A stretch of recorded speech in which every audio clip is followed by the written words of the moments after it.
దైవ మర్మములు సహోదరుడు భక్తి సింగ్ గారి అనుభవంలో దేవుడు ఆయనకు బయలుపరిచిన మర్మములను అనుదినము పంచుకొనుట.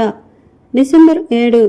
వాడి అయిన రెండంచులు గల ఖడ్గము గలవాడు చెప్పు సంగతులు. ప్రకటన గ్రంథము 2వ అధ్యాయము 12వ వచనము.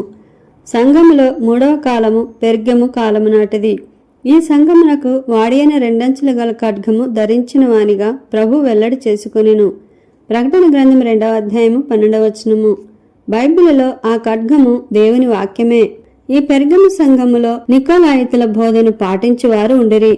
దేవుని వాక్యమునకు సరైన స్థానమును వారు ఇవ్వలేదు. జనములను అధికముగా ఆకర్షించు బోధకులనే వారు ఘనపరచెడివారు. దేవుడు ఇట్టి ఘనతను ద్వేషించును. దేవుని సంఘములో మానవునికి ప్రాముఖ్యత ఉన్నదని ఈ నికోలాయితుల బోధ యొక్క తాత్పర్యము. ఆంగ్లికనులు అను తెగవారు బిషప్ గారి ఎదుట వంగి నమస్కరించెదరు. అందువలననే దేవుని వాక్యమునకు వారు ప్రాముఖ్యతనివ్వవలెనని రెండంచెలు వాడిగల ఖడ్గము ధరించిన వానిగా ప్రభు బయలుపరచుకొనెను. మనము యేసుక్రీస్తు ప్రభువునకే సాగిలపడవలెను. ఆయననే ఘనపరచవలెను. ఆయనకే ప్రార్థించవలెను.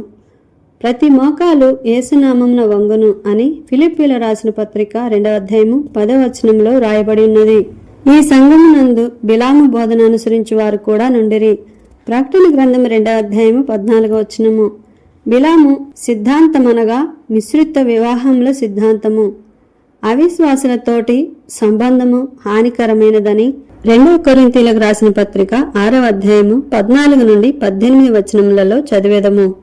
జయించు వారికి మన్నాను భుజింపనిత్తును మరియు అతనికి తెల్లరాతినిత్తును అనియు ప్రభు వీరికి చెప్పెను. మరుగైన మన్నా ఆత్మీయ ఆహారమును సూచించును. నూతన జీవము కొరకై మనకు ఆత్మీయ ఆహారము అవసరము.